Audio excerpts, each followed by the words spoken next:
Good morning, good evening, everyone. This is Luda Kopikina with GAI Insights.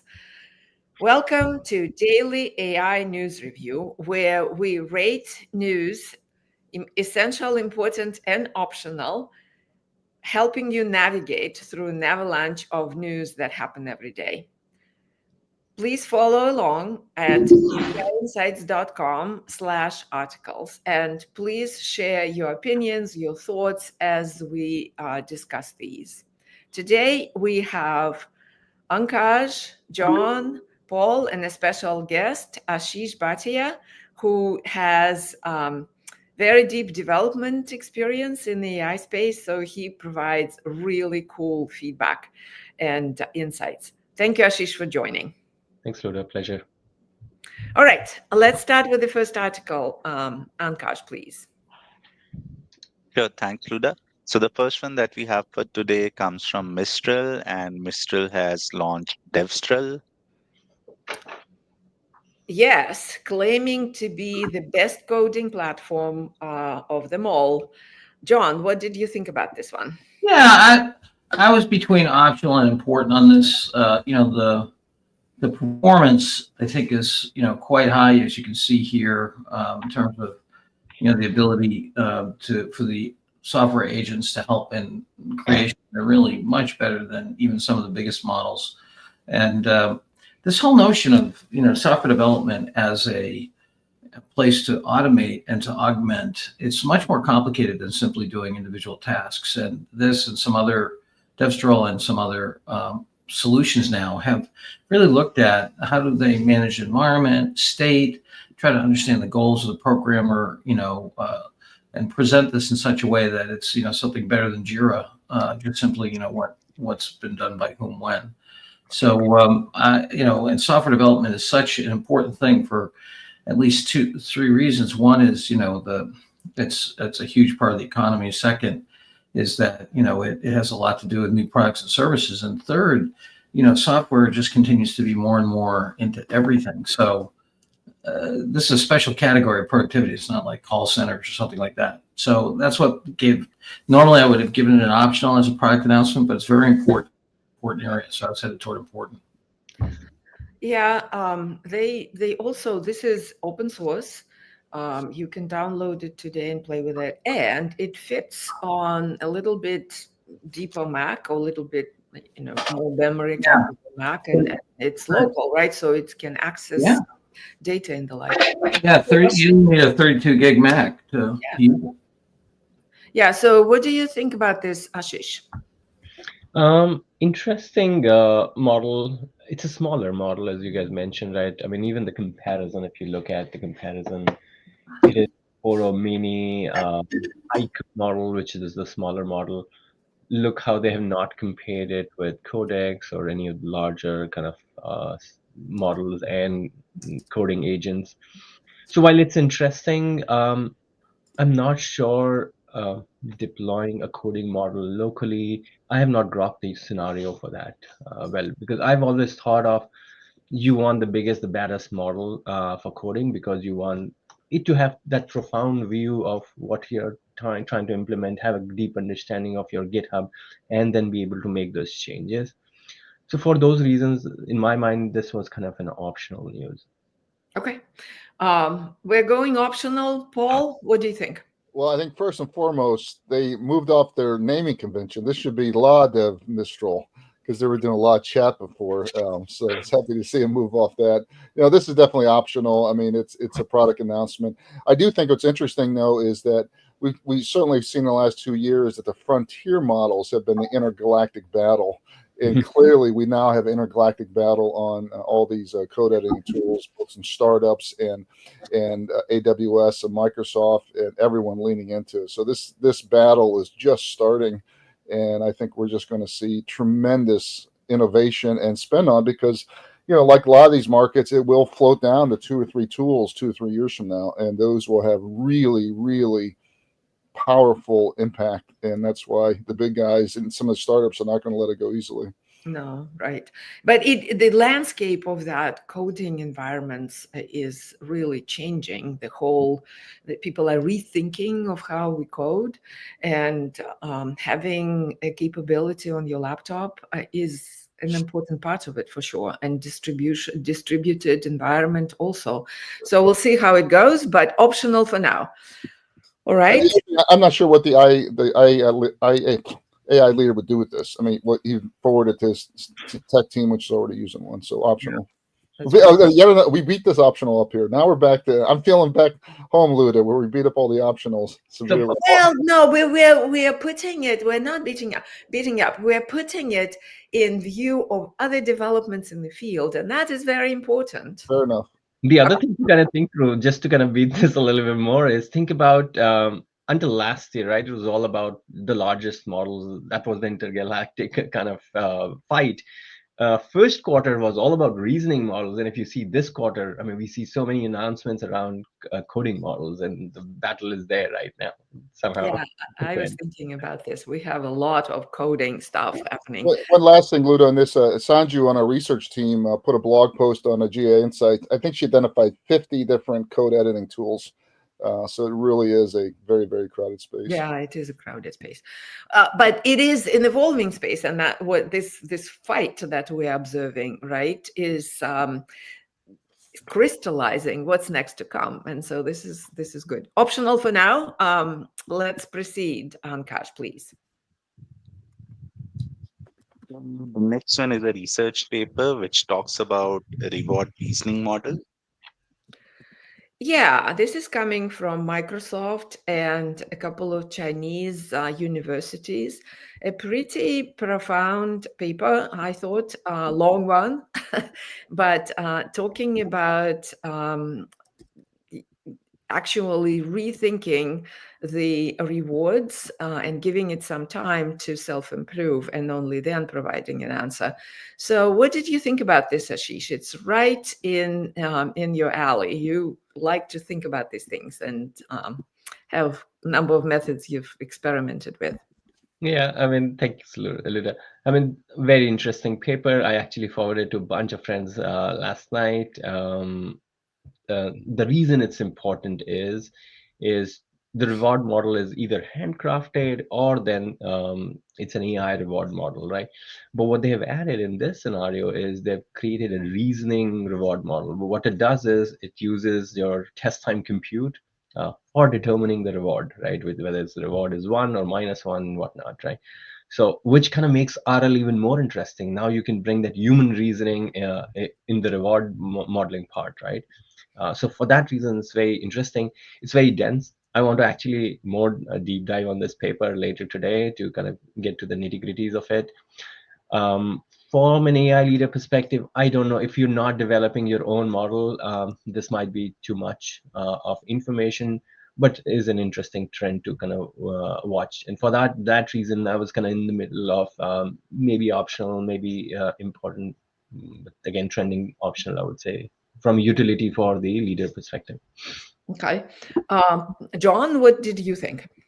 Yeah, I was between important and essential in this thing. I mean, you've got an amazing amount of performance improvement, and you look at the average accuracy there, and the models it's competing with. I think the reason this is so important is that and we'll see later today, we've got this whole incredible amount of power consumption that's coming from the larger models. And then also, I believe that the democratization of AI is going to largely ride on the back of mobile phones. And so when you can have this kind of performance improvement, you're really taking the large and medium-sized models and starting to move them onto the phone easily. And so I think that's a really important thing. The other thing is that I don't think that there's enough emphasis in the economic discussion of the learning system and what's happening to unit economics. That is, the cost per whatever you're doing, as you have a very, very good learning function. So if you have a good learning function, you can drive down your unit cost economics, which means tremendous benefit for the customer and usually for the shareholder as well. So I think that the learning dimension and the improvement dimension on these models is a critical economic driver. And for that, both in terms of cost, but also in terms of benefit. So for that reason, I was going to give it, let's go all the way to essential here. Yeah, I agree with you that the figuring out the rewarding function and according to a specific metric is a critical capability. However, this paper, as Ashish was talking about, is quite deep and dense, so it is not an essential reading other than the message, right? And they introduce these reward reasoning models and provide an open source downloadable body of knowledge. So for post training and tightening these rewards, this is actually, Ashish, very useful for AI leaders. So I was in an important camp.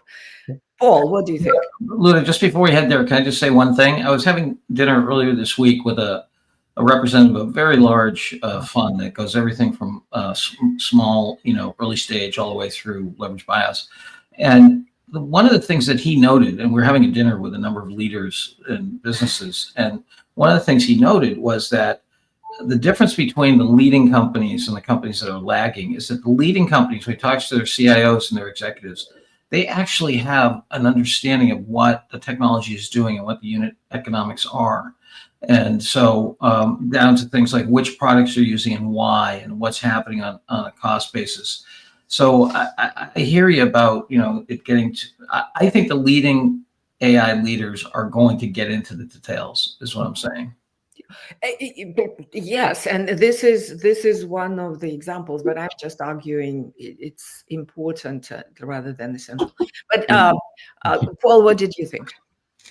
Yeah, I mean, I just want to highlight John's thing because I think part of that CIO role, John, is they're moving away from just budget custodian, and satisfying the line to be an integral part of the digitization of cognitive intelligence, which is, massively important and competitive differentiation. And so few actually think like that. So just highlighting that. This particular article I had as optional. It is really important, deep technical thing, but I was on the optional side. Okay. All right, we'll cut the difference. Important it is, thanks. Sorry, John, not essential this time. Let's proceed, please. The next one comes from OpenAI, and they have released new tools and features in their responses API. Yes, this is interesting. There's lots of also on the coding side. It's really for developers. The central feature is introducing a remote NCP service support, some advancement in image generation, allowing code interpretation, so you can actually debug much better, and the like. So this is a slew of upgrades, if you will, with the central feature of new remote MCP service support. I thought it was optional. It's in the weeds. I think it's important that OpenAI improves this, integrates MCP for agent development capabilities, but I don't think it's important for the leaders. What did you think about this, Ashish? I was optional as well for similar reasons. A couple of important things that you underlined was remote MCP. MCP was like you have to download that MCP server and then work with it, which is kind of side loading of unknown kind of package, and it's risky, but remote MCP kind of adds the level of kind of safety. Most important thing for me was the asynchronous behavior, which we've been asking for a long time. Like, okay, for these long running tasks, we want asynchronicity so that we can kind of quickly respond, and then when the task completes, we can come back with the result and things like that. It feels incremental. Response API is already there. They're adding kind of new capabilities to it, making better and all of that stuff. So for that reason, important for developers to kind of definitely look at it. But again, for leaders, I think it's an optional. Okay. John, agree. Paul, any comments? Agree. John? Optional. Optional. Okay, optional it is. Let's proceed, Ankash. Okay, this one is a report from Poe, which talks about Spring 2025 AI model usage trends. Yeah, Poe is a product of Quora. I just looked it up. And so Quora and Poe is enabling a capability for many. It's essentially a LLM AI tool switching platform. So they enable users to use those LLMs and tools and create their own apps and monetize them. So they have 430 million users. I didn't realize. I just looked it up.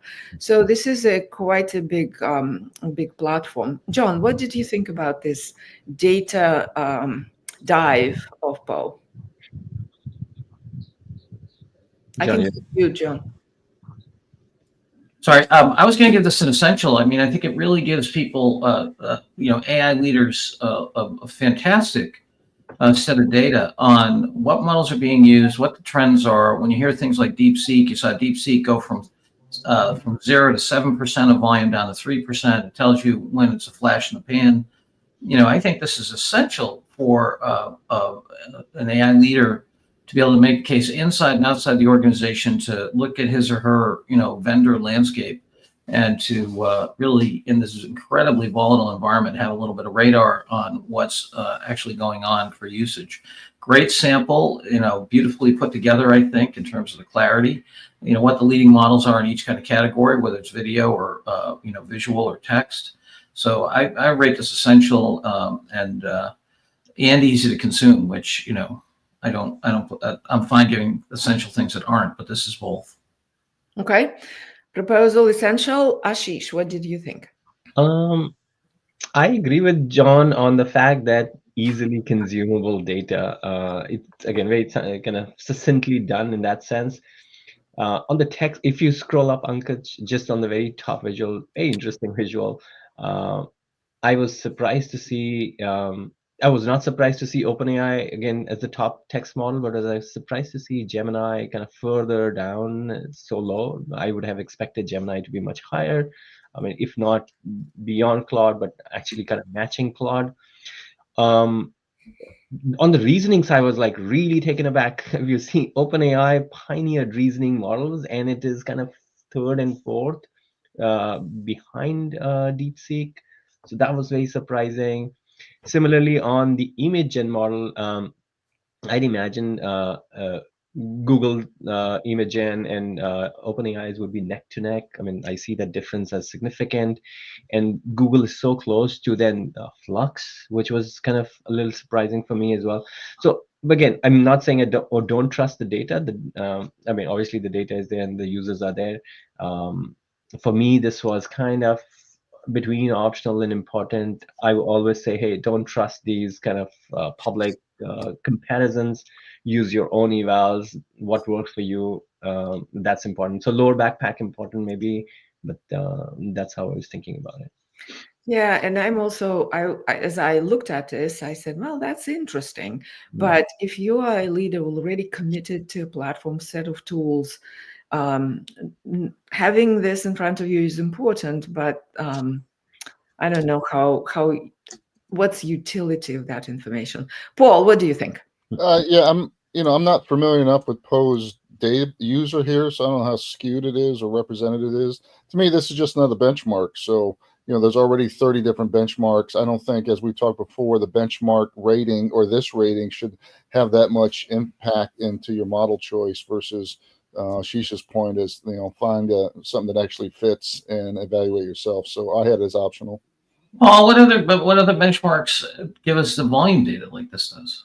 But do you trust this, John? How are they getting volume data from open? That's a different issue. All I'm saying is there's not a bunch of them that do this. I agree, but that's how I'm so skeptical of the volume data here. I mean, I don't hear people using this. I didn't spend time really understanding. I mean, Poe's used by a handful of people here. It's probably representative, but I think it's probably more skewed to B2C than B2B. So. Yeah, very, very hard to know because it is a big sample, 430 million users. It's a lot, right? So it is not shabby, but can you trust it? And what would you do? I don't understand as a Poe user how it's knowing that what my usage of other models are. Oh, they're monitoring it. You are a developer going on their platform and using the various tools, and so they know it for sure. They know the calls. They know the history of what you're doing, essentially. Well, Yeah. So this is actual usage.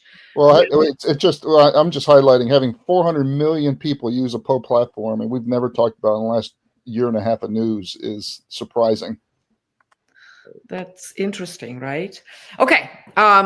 By the power of the chalk, we will put it as an important for all of these things, because John is right. This data is important. We don't know whether this is a trustworthy. Poe kind of emerged as a statistical platform that they want to put in front of people. So let's watch it and just flag it to the executives that it's there. So for them to take a look. How about that? Okay? Okay. All right. Let's proceed, Ankash. Wait, Luda, when you get the chalk, you don't ask the peons if it's okay or not. You just chalk the answer. You got to Chalk learn the from answer, John. You important. talk and move on. Move on. Right. Okay, the next one comes from MIT Tech Review, and it talks about the math on AI's energy footprint. Yes, a longish paper that was trying to get data about carbon and usage and to estimate the impact. And the result is they didn't get much of data. So it's all based on assumptions. Ashish, what did you think? Um, very interesting paper, very interesting topic. I was at Babson College sustainability panel discussion almost a month and a half ago, talking about the same topic, right? And the MIT review kind of talks about the fact that it's so hard to understand what's the carbon footprint of let's say an image that you're generating, or a deep reasoning query that you might be doing, or an operator operation, because it's unlike kind of driving a car where again there's been this kind of way of measuring carbon footprint or for years, right? And again, if you're traveling through an airplane, there's a way to kind of assign carbon credits and all of that. But with AI, it's unclear, and the data is not openly kind of disclosed by the AI companies, so it's just very hard to measure it. And again, I think their meta point is there needs to be more transparency. We need to build out the grid a little bit more because the energy demands are soaring, and so on and so forth. So was interesting conversation, important conversation, but wasn't a lot of takeaway in that sense for me. So I was kind of important on this, but other than that, wouldn't wasn't a lot for me to take away. Yeah, I was on. Okay, so John, what did you think? Yeah, optional, important, incredibly important area. A few interesting observations. I just thought the author could have done a lot better job in terms of, aggregating data in a way that, would make sense. I understand it's hard to get data in this area because the model providers are so secretive. But for me, I'm on the fence between optional and important. Okay, I was totally optional because it's a hugely important topic, but it was a rambling paper and didn't get much of the takeaway. I scrolled down and said, "Well, what do you want me to do?" It was I really was unimpressed. Paul, what did you think? The world's full of hugely important topics that are outside the job description of AI leaders, and this is one of them. All right, optional it is. Let's proceed. Okay, the last one comes from Langchain, and it's a case study about how Webtoon Entertainment built agentic workflows with LangGraph to scale story understanding. Yes, So Andrash, basically, Webtoon. Sure, Luda. So basically, Webtoon, they partnered with LangChain to develop a RAG chatbot that now answers fan questions using content from web comics and creator Q&As. I was between optional and important for this one. So while it uses a vision language model, there is some agentic flow and there's a 70% reduction in the effort. Still, not a lot coming out of this case study, and also it's not useful in other sort of scenarios. Okay. Ashish, what did you think? I was optional too, but again, few interesting takeaways were like video understanding. There's so much video content out there, right? That again, large labs have figured out how to kind of harness that. But for everybody else, right, video understanding is important because again, who's going to sit and kind of analyze all of that video data, and if you can parse it through an agentic workflow and make sense of it, it's interesting from that standpoint. But again, just amount of details and impact, I thought was like optional. Sure, great case study, good to look at it. If you're in this video understanding kind of domain, makes sense for you to kind of read it. Otherwise, optional. Well, let me say, I was thinking important. Let me just put a case for it. It is the case, it's a chatbot, but it is to develop new capabilities based on the mass of data that you already have.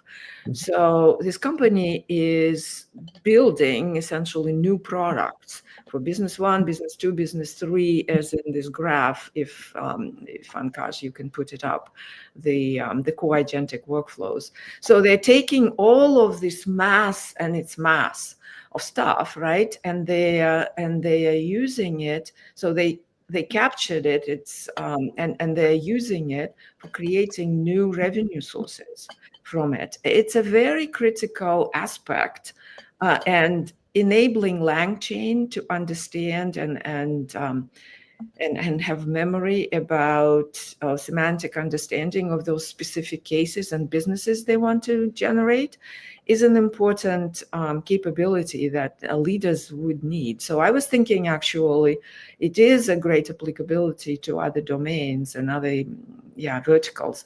So that's why I was more important. What did you think, John? And John? Yeah, I thought it was optional. This is an interesting implementation of something that I think a number of people are trying to get at. Webtoon's good domain and more generalizable, but I thought this one was an optional case study. Okay, Paul, optional. Optional. I mean, I was at the MIT CIO conference on Tuesday, and I mean, these so many companies are just trying to get their arms around text. One of the questions are like, how far back do we go in getting text data for reg? Do we go back 3 years, 5 years? What do we do when there's 18 different versions of the report here? So, I think there's such a very pragmatic hurdle of getting around text, and so few companies are even ready for this. So optional. Okay, optionalities. Let's proceed to the scorecard. Any announcements, thoughts? Just reminding everyone, we will not have Learning Lab this Monday. It's a U.S. holiday, Memorial Day. Are we going to have news, Paul? I'm available for news. That's a good question. Luda, you want to punt on news? No news then. Okay. I think we should not, because people need a break from us. All right, no news on Monday. And for those of you in the New England area, I'm going to be speaking at a YPO event on June the 2nd in Boston, so Waltham. So if you're there, hope to see you there. Okay, so for today, we have 2 importance, and the rest is optional. So, and the most important is the new tools and features from OpenAI. All right, sounds good. Thank you very much. Thank you all for joining. Ashish, thanks for joining. Ram and other folks, thanks for joining, and we'll see you all tomorrow. Subscribe and like on YouTube. Yes, please. Thanks, everyone. Thanks, Ashish. Hey, guys.